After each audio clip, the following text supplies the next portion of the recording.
산상수훈은 죄가 우리 인간의 영혼을 얼마나 심각하게 망가뜨렸는지를 드러내고 있습니다. 가장 순수해야 할 구제나 금식, 기도, 모든 것들을 다 위선의 도구로 바꾸어 버립니다.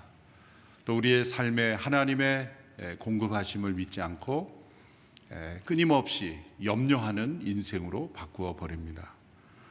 7장에 이르러 이 죄의 영향력은 다른 사람을 대하는 태도, 다른 사람을 비판하는 문제에서도 나타남을 지적하고 계십니다. 3절 4절의 말씀을 함께 읽겠습니다. 시작. 어째서 너는 내 형제의 눈에 있는 티는 보면서 내 눈에 있는 들보는 깨닫지 못하느냐? 내 눈에 아직 들보가 있는데 어떻게 형제에게 내 눈에 있는 티를 빼주겠다라고 할 수 있느냐? 죄는 자신 안에 있는 들보 같은 죄는 깨닫지 못하고 다른 사람에게 있는 티 같은 죄는 금방 찾아내게 만든다는 것이죠. 사람들이 서로를 격려하고 칭찬하는 시간을 가지려고 하면 오랜 시간을 갖기가 어렵습니다만, 누군가를 비판하고 정죄하고 판단하는 시간을 가지라고 한다면 시간 가는 줄 모르고 참여하게 됩니다. 또 좋은 소문보다 나쁜 소문이 더 빨리 멀리 퍼지게 됩니다. 사람들의 마음속에 있는 편견, 교만, 또 미워하는 마음, 이 죄의 그 영향력들이 그렇게 다른 사람에 대하여 비판과 판단으로 정죄하도록 만들기 때문입니다. 예수님께서는 이러한 비판에 대하여 말씀하셨습니다. 오늘 본문 1절 2절의 말씀을 함께 읽습니다. 시작. 너희가 심판받지 않으려거든 심판하지 말라. 너희가 심판하는 그 심판으로 심판을 받을 것이며 너희가 저울질하는 그 저울질로 너희가 저울질 당할 것이다.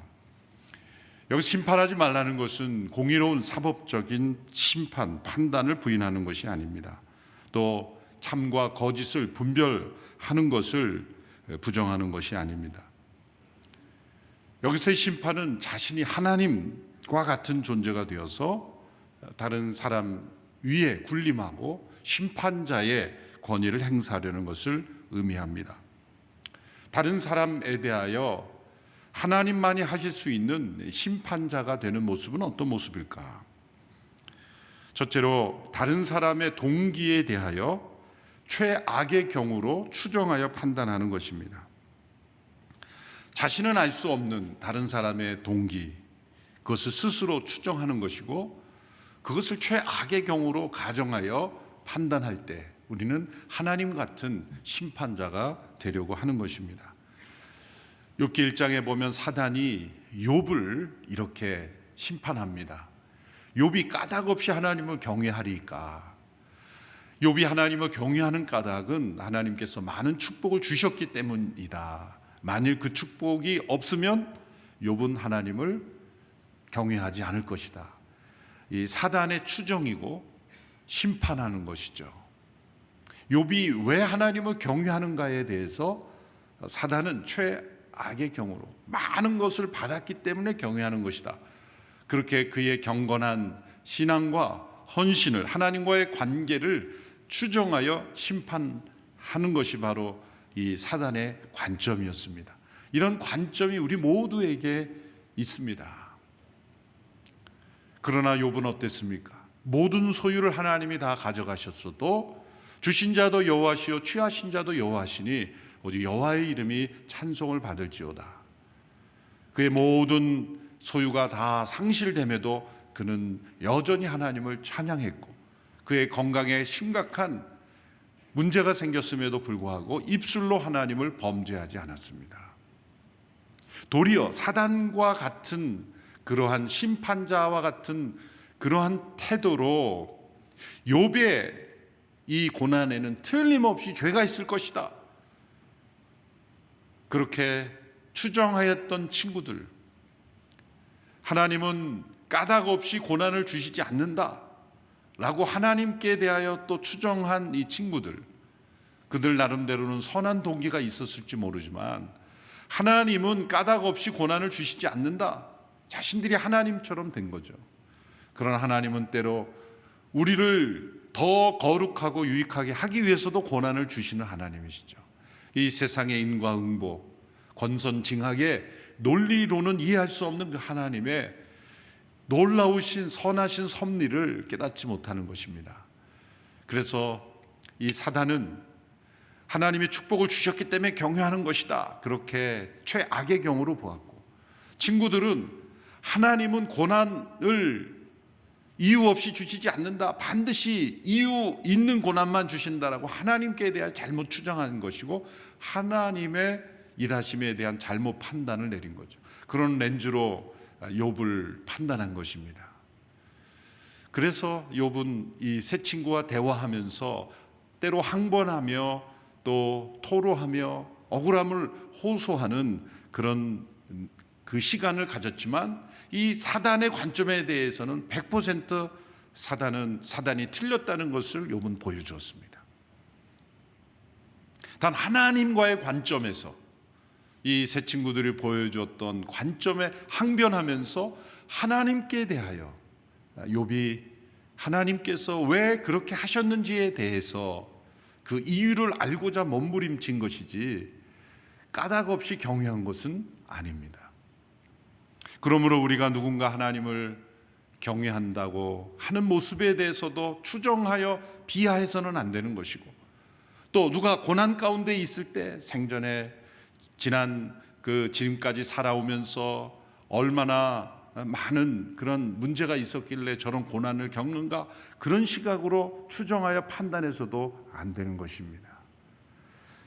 다른 사람의 그 동기에 대해서 우리가 할 수 없는 그 사람의 삶의 형편, 자라온 과정, 또 어떤 그 상황을 알지 못하는 상황에서 그 사람의 동기를 최악으로 추정하여 판단하는 것이 하나님의 위치에서 자신이 심판, 그건 하나님만이 하실 수 있는 그런 심판자의 위치에 서는 것이다. 어느 경우에서도 우리도 다른 사람의 동기에 대해서 최악으로 판단해서는 안 되는 것이다. 두 번째로, 어떻게 하든 관계없는 일을 가지고 자신의 의견만이 옳다고 주장하며 판단하는 것입니다. 우리가 어떤 일에 결정을 내릴 때 이런 경우가 많이 있죠. 하나님의 말씀 앞에서 분명히 옳고 그름이 판단되는 분명히 악한 일이 있고, 또 우리가 분별할 수 있는 일들이 있습니다. 그러나 때로 문화와 관습, 또 개인의 선호도에 따라서 다르게 선택할 수 있는 그런 일들이 있습니다. 그럴 때 본인에게 최종적인 판단 능력이 있는 것처럼 그렇게 자신의 판단을 100% 옳다고 여길 때 바로 그것이 심판자가 되려고 하는 것입니다. 교회 역사를 통해서도 볼 때 많은 교회의 다툼과 분열이 이런 경우에 일어났습니다. 다 일리가 있는 말들이죠. 그런데 전체적인 시각에서 누가 더 미래적이고 전체적인 시각으로 판단해야 되는가, 그것이 중요한데, 이래도 좋고 저래도 좋은 그러한 일을 본인의 생각만이 가장 옳다라고 여길 때 그것은 스스로 심판자가 되고 다른 사람들의 생각을 무시하게 되는 것입니다. 보면 이 서양에서는 주로 교회에서 올겐을 무슨 종류로 할 것인가 갖고 이렇게 다투었다는 그런 스토리들이 많이 나오고, 또 우리나라의 경우에는 예배당을 이전하냐 마느냐 이런 문제. 그래서 저도 어렸을 때 시골 교회에서 정말 교회가 도심 그 시내에 있었는데 너무 오래돼서 화장실도 재래식 화장실이라서 이 화장실에 가서 누가 빠지질 않았는가, 그럴 정도로 낙후되는데, 이제 점점 도시화가 되니까 그 부지를 팔고 바로 근처 조금만 나가면 새로 예배당을 건축할 수 있으니까 당연히 이제 그런 결정을 해서 하는데, 어렸을 때 주일학교 때 그 추억이 지금도, 그 충격적인 장면이 지금도 있어요. 어느 연세신 권사님이신지 어르신이, 여성 성도님이 예배를 마치고 난 담임 목사님의 멱살을 잡고 흔들면서 내가 헌금해서 지은 이 벽돌인데 절대 못 간다. 내 눈에 흙이 들어가까지는 이사 못 간다고 말이죠. 큰 충격이어서 제가 목회자로 부름을 받을 때 멱살을 잡혀야 되나, 그래서 주저하게 되는 원인이 되는 거예요. 그런 고집, 그런 판단자가 되는 것, 그것이 참 하나님 앞에 덕스럽지 못할 뿐만 아니라 자신의 영혼에 심각한 영향력, 죄의 영향력이 남아 있는 거예요. 뭐 그분이 볼 때는 그곳을 떠나면 안 되는 뭐 그런 게 있었겠죠.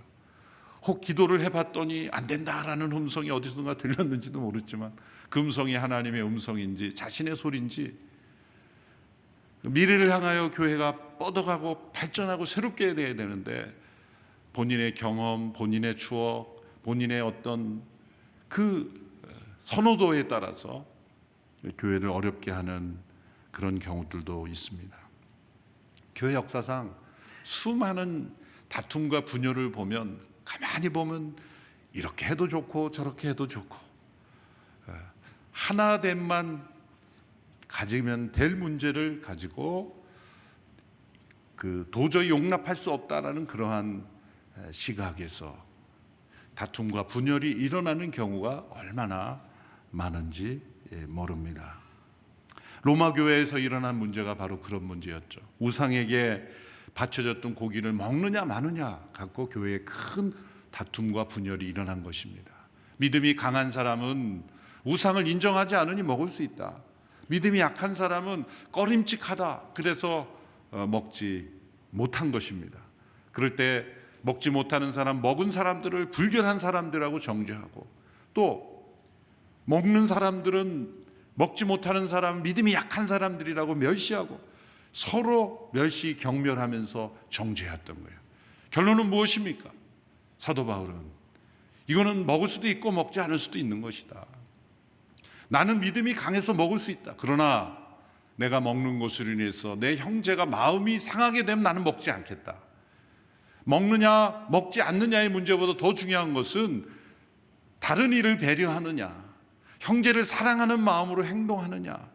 모든 것이 가하나 모든 것이 가한 것이 아니다.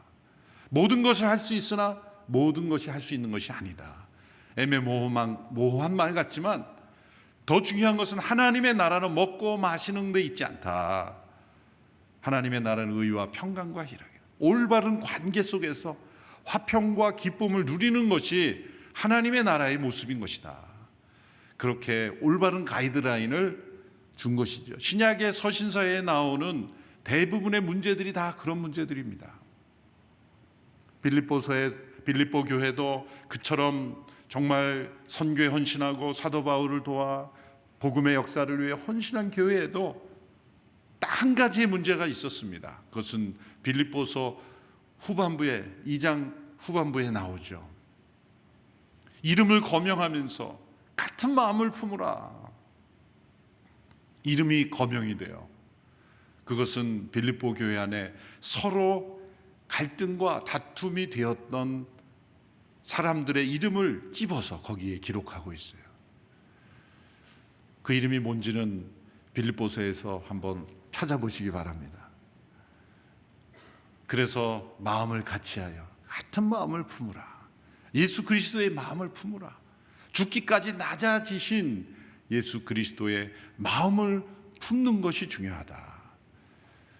이 신약의 모든 서신서들을 보면 그 이면에는 이러한 문제들이 있습니다. 대부분의 그 공통점은 절대적인 진리냐 아니냐의 문제가 아니라 이럴 수도 있고 저럴 수도 있는 그런 선택의 가능성이 있는 것에 대하여 자신의 주장만을 옳다고 여기는 고집, 이 고집이 바로 심판자가 되는 것입니다. 셋째로 위선적으로 다른 사람을 판단하는 거죠. 남의 죄에 대해서는 언제나 무서운 진리의 칼을 들이대고 자신의 죄에 대해서는 언제나 풍성한 은혜만을 대는 것입니다. 우리가 다른 사람에게 손가락질을 하는 순간 여기 보면 세가 손가락은 자신을 향하고 있는 거예요. 이렇게 죄는 인간의 영혼을 망가뜨렸습니다. 예수님은 말씀하십니다. 다른 사람을 만일 판단할 수 있으려면 자격이 구비되어야 된다. 세 가지 자격을 말씀합니다. 첫 번째로 자신이 동일한 기준으로 판단받을 준비가 되어 있어야 된다. 2절의 말씀이죠. 너희가 심판하는 그 심판으로 심판을 받을 것이며 너희가 저울질하는 그 저울질로 너희가 저울질 당할 것이다. 다른 사람에게는 엄격한 기준을 제시하고 자신에게는 약한 기준을 제시하는 것, 그것이 불의함입니다. 둘째, 자신의 눈에서 들보를 먼저 빼어야 한다. 누가복음 6장 42절의 말씀입니다. 우리 같이 읽겠습니다. 시작. 위선자여, 먼저 내 눈에서 들보를 빼내라. 그런 후에야 내가 정확히 보고 형제의 눈 속에 있는 티를 빼낼 수 있을 것이다. 이 말씀을 보면 형제의 티를 빼내는 것 자체를 부인하시는 것이 아니죠. 잘못된 것을 교정하고 바로 세우는 일은 필요합니다. 그러나 누가 할 수 있는가? 자신의 눈에서 들보를 빼낸 사람, 자신의 들보를 깨닫고 빼낸 사람이 가능하다. 자신에 있는 들보 같은 죄는 무엇입니까? 자신 안에 있는 이 죄를 깊이 회개하며 하나님 앞에서 회개의 경험을 한 사람, 그리고 끊임없이 거룩을 추구하는 사람, 그런 사람이 다른 사람의 티도 빼내줄 수 있다는 거예요. 이렇게 눈을 예로 든 이유가 뭘까요? 여기서 눈의 티, 눈의 들보, 이 눈, 가장 섬세한 기관 중에 하나죠. 얼마나 섬세합니까? 작은 먼지 하나만 들어도 눈은 반응해서 눈물이 나서 그걸 씻어내고 아주 정밀한 현미경으로 봐야만 눈은 치료할 수 있는 겁니다. 그처럼 섬세하고 아주 섬세하게 다루어야 된다는 거예요.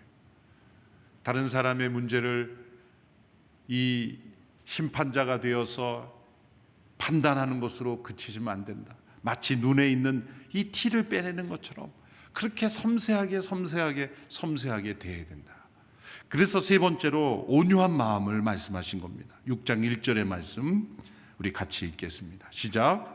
형제들이여, 어떤 사람이 무슨 범죄한 일이 드러나거든 영의 사람인 여러분은 온유한 마음으로 그런 사람을 바로잡아 주고 자신을 살펴 유혹에 빠지지 않도록 하십시오. 온유한 마음으로. 그런데 이런 판단을 내가 받고 있을 때는 어떻게 되는가? 누군가로부터 나의 문제에 대하여 지적하는데 심판자처럼 그렇게 나를 판단하고 정죄하고 판단할 때 나는 어떻게 반응해야 되는가? 때로 그것이 억울한 판단이고 지나친 판단일 때 어떻게 해야 되는가?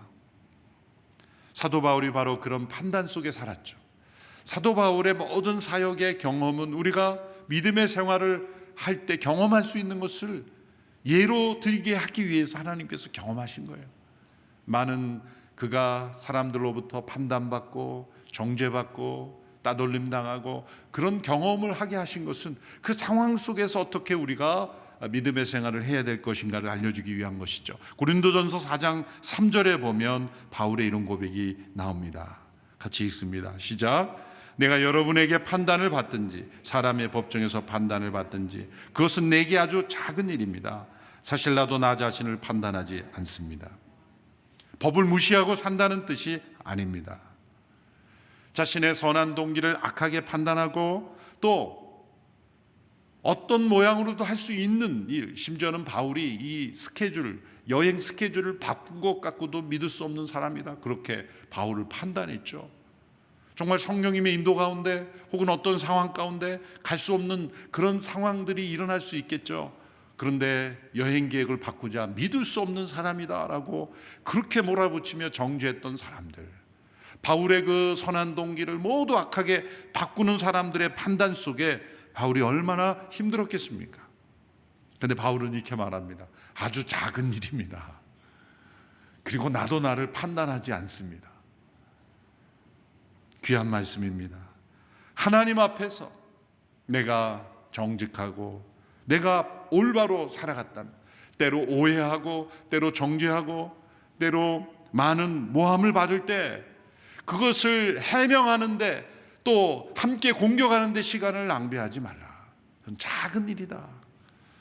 우리 한 목사님도 여러 모함 받으시고 또 그 모함하려고 블랙레터를 써서 성도들에게 보내고 저도 교육자 되자마자 그걸 받아들고 깜짝이 놀랐어요. 그런데 목사님이 모든 과정에서 작은 일로 여기고 아무 일이 없는 것처럼 그렇게 지나가시는 모습을 보고 저에게도 큰 도전이 되었습니다. 내게 작은 일이다. 심지어 나도 나를 판단하지 않는다. 하나님만이 나의 심판자이시다. 그런 믿음의 태도가 우리에게 필요합니다. 어떤 사람이 한 정글에 사역하는 선교사님을 방문했을 때 일입니다. 정글을 지나는데 그 진흙탕 연못을 불가피하게 통과하게 되니까 그 거머리들이 다 몸에 달라붙은 거예요. 성도님이 놀라서 그거를 막 때리고 하니까 살점까지 같이 떨어지는 거예요. 내버려 두십시오. 큰일 납니다. 이제 숙소에 도착해서 향기 있는 그런 물에 따뜻한 몸에 담그면 저절로 거머리들이 떨어져 나갑니다. 우리 인생의 거머리들을 스스로 떼려 그러면 많은 상처가 있지만 깊은 성령과 하나님의 은혜에 잠기게 되면 떨어져 나가는 역사가 일어나게 된다.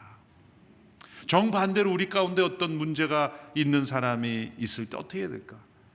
어느 인디안 부족에서 잘못을 행한 사람을 벌을 주는 방법에 대한 이야기를 읽은 적이 있습니다. 어떤 사람이 죄를 지어서 그 부족에서 범죄가 드러날 때 모든 마을 사람들이 다 나온다는 겁니다. 그래서 광장의 그 가운데 그 사람을 세운다는 겁니다. 그리고 둥그렇게 원을 들리고 둘러싸서 한 사람씩 나와서 이제 그 사람에 대해서 한마디씩 하는데 그 사람이 지은 죄에 대한 판단이 아니라 그 사람을 아는 사람들이 나와서 지금까지 그 사람의 생애에서 가장 좋았던 일 한 가지씩을 얘기해 준다는 거예요. 너는 참 그때 좋았어. 너는 참 그때 잘했어. 그때 참 멋있었어. 그때 참 선한 일을 했어. 그 사람이 행한 일 가운데 기억할 수 있는 모든 선한 일을 돌아가면서 한마디씩 다 하고 더 이상 할 말이 없으면 그냥 집으로 돌아간다는 거예요. 아니, 죄를 범한 사람을 놓고 선행을 얘기해 주는 거예요. 이건 어떤 메시지가 있습니까? 우리가 아는 당신은 그런 사람이 아닙니다. 당신이 순간 그런 죄를 범했을지 모르지만 당신은 다시 일어날 수 있습니다. 당신은 그런 문제로 그렇게 끝날 사람이 아닙니다. 당신은 그 문제에서 벗어나 새롭게 될 수 있다라는 그러한 격려로 사람을 살려주는 판단이 아닌가. 그들은 예수 그리스도를 몰랐지만 하나님이 주신 일반 은혜 가운데 그런 지혜가 있었다는 것이죠. 세상에는 두 종류의 공동체가 있습니다. 작은 문제도 드러나면 정죄해서 돌을 던지는 그런 사회가 있고, 어떤 문제를 놓고 그 사람의 지금까지의 긍정적인 면을 말해줌으로써 회복시켜주는 그런 공동체도 있습니다. 판단의 문제는 분명 하나님의 영역에 속한 것이고, 우리가 판단할 때에도 이처럼 눈에 티를 대하듯 조심스럽게 온유한 마음으로 그렇게 서로를 대함으로써 하나님의 나라가 우리 가운데 온전히 임하게 되는 그런 공동체가 되기를 축원합니다. 기도하겠습니다. 하나님 아버지, 우리 스스로가 심판자가 되려는 이 죄악의 욕망을 내려놓고 하나님의 심판 앞에 우리 모두가 겸손히 서는 자들이 되게 하여 주시옵소서. 하나님의 나라가 우리 가운데 임하였으니 이 은혜 가운데 거하게 하시고 이 진리를 따라 살게 하여 주시옵소서. 크고 작은 많은 문제들 가운데 때로 상처 입고 아파하는 영혼들 회복되게 하여 주시옵시고, 서로가 서로를 판단할 때 온유한 마음으로, 겸손한 마음으로 자신의 들보를 먼저 끄집어내고 서로를 대할 수 있는 저희들 되게 하여 주옵소서. 예수님의 이름으로 기도하옵나이다. 아멘.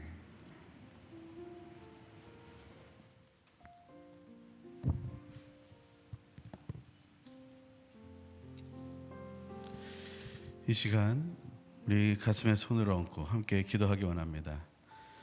오늘 주셨던 말씀처럼 거짓과 죄로 망가져버린 나의 인생임을 인정하게 하여 주시옵소서. 하나님, 거짓과 죄악 그리고 죽음에 대한 두려움이 나를 사로잡아서 나를 힘들게 하는 이 모습을 하나님께 그대로 내어놓습니다. 하나님, 나를 다스려 주시고 그것으로 인해 그 불안함과 초조함과 그 걱정과 염려로 인해 생겨서 드러났던 모든 판단과 정죄들을 하나님 이 시간 다 하나님 앞에 내려놓습니다. 우리 간절히 소망하면서 우리 중심으로부터 하나님을 향해 내 속에 있던 모든 판단과 정죄와 다툼의 근거들이 있음을 인정하며 고백하는 시간을 함께 갖기 원합니다. 기도하겠습니다. 할렐루야. 하나님, 내가 죄인이며 내가 거짓에 빠져 망가져버린 인생을 살고 있었음을 고백합니다.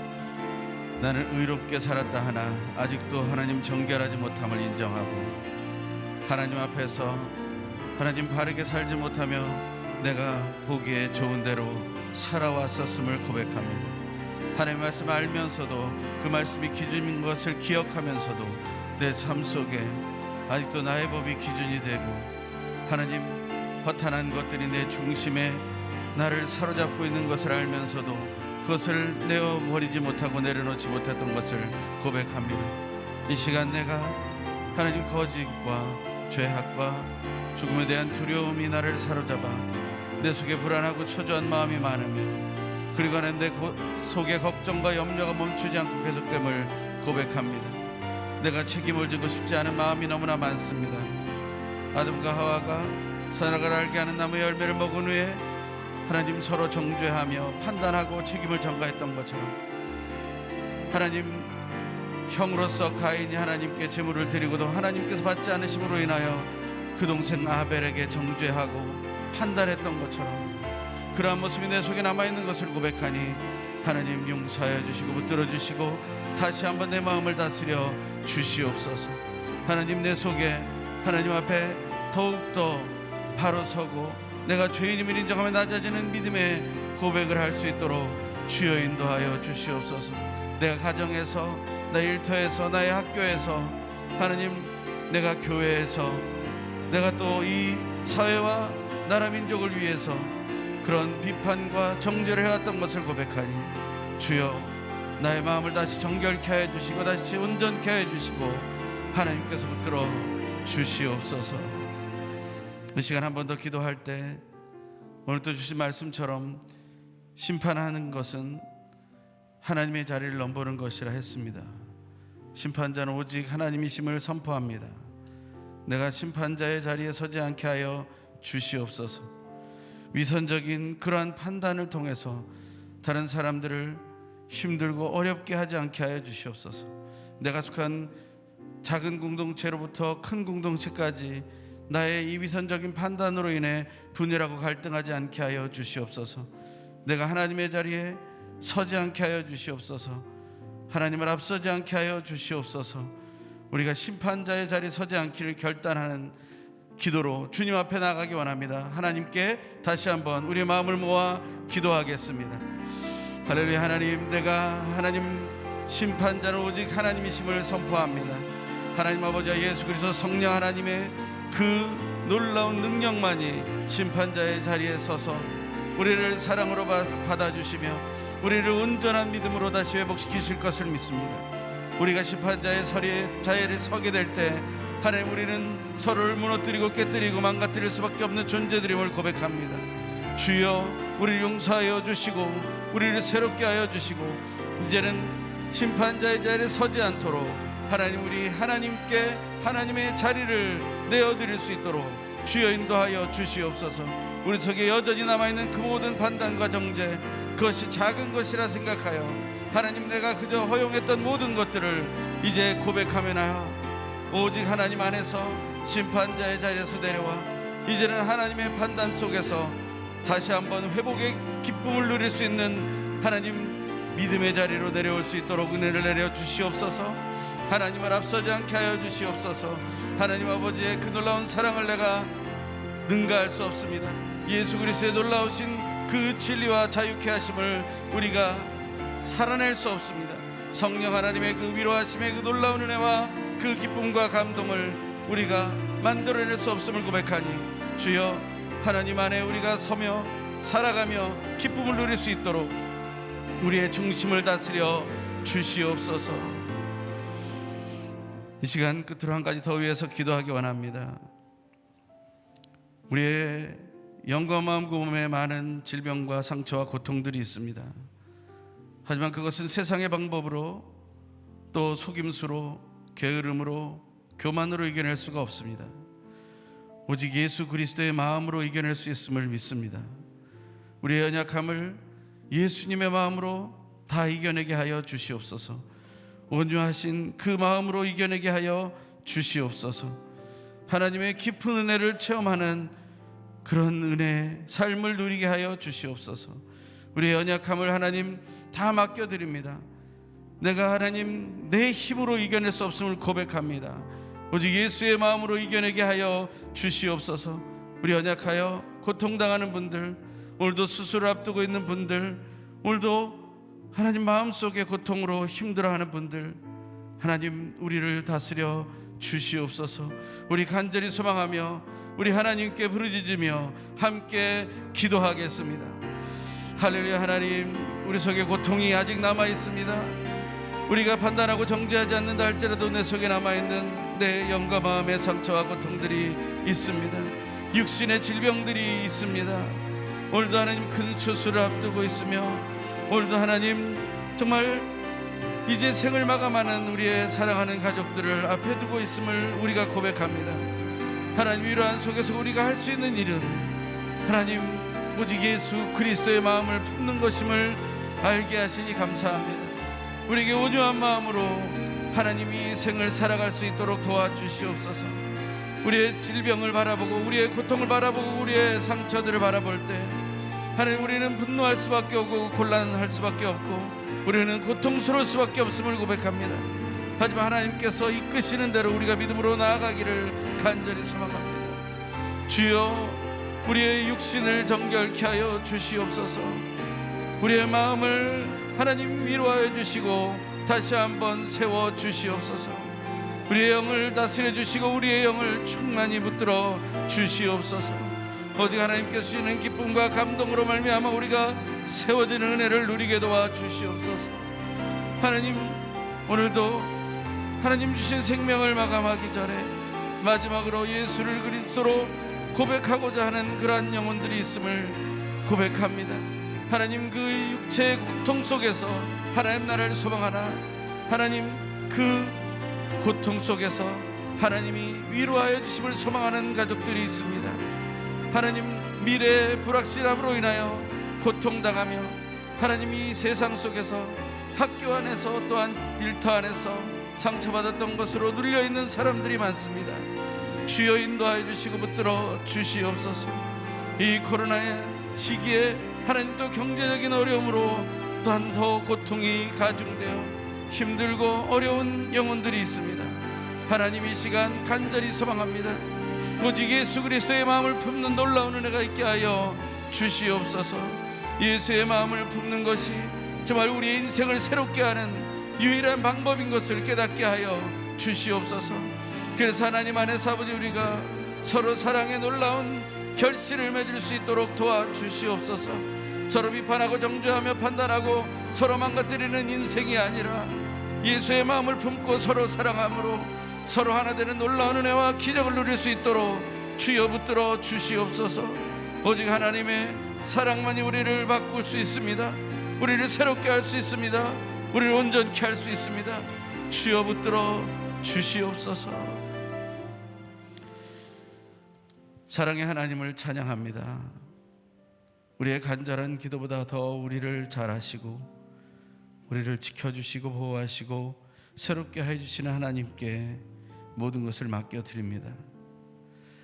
우리가 인생을 살아오면서 수없이 많은 비판과 정죄, 판단 속에서 갈등하며 상처받으며 망가져 버렸던 것을 인정합니다. 하나님이 우리를 사랑하는 이웃 공동체 만들라고 말씀하셨는데 우리는 서로를 정죄하는 원수 공동체를 만들어 버렸음을 고백합니다. 하나님, 이 시간 다시 한번 간구하니 예수의 마음 품고 서로 사랑하는 공동체 회복할 수 있도록 그런 우리의 가정이 되고 우리의 학교가 되고 우리의 일터가 되고 이 나라의 민족이 될 수 있도록, 또한 특별히 우리 귀한 온누리 교회가 될 수 있도록 이 땅의 교회들이 될 수 있도록, 이 땅의 선교지가 될 수 있도록 주여 인도하여 주시옵소서. 우리의 간절한 기도보다 더 간절한 마음으로 우리가 예수 그리스도의 마음을 품기를 원하시는 놀라우신 하나님을 찬양하며, 이제는 우리 주 예수 그리스도의 놀라우신 은혜와 하나님 아버지의 결코 끊어지지 않는 사랑하심과 성령 하나님의 교통하심과 위로하심과 온전케 하심의 역사가 이제는 비판이 아니라 예수의 마음을 품고 서로 사랑하며 승리하는 삶을 살길 소망하는 이 자리에 모인 하나님의 귀한 딸들의 머리 위에, 또 영상으로 예배에 참여하는 한 영혼 한 영혼의 머리 위에, 그리고 복음을 증거하기 위해 온 땅에 나아가 있는 선교사님들과 가족들, 온 땅에 흩어진 교회들 위에, 대한민국과 북쪽 땅 위에 지금부터 영원토록 항상 함께 계시옵기를 간절히 축원하옵나이다. 아멘.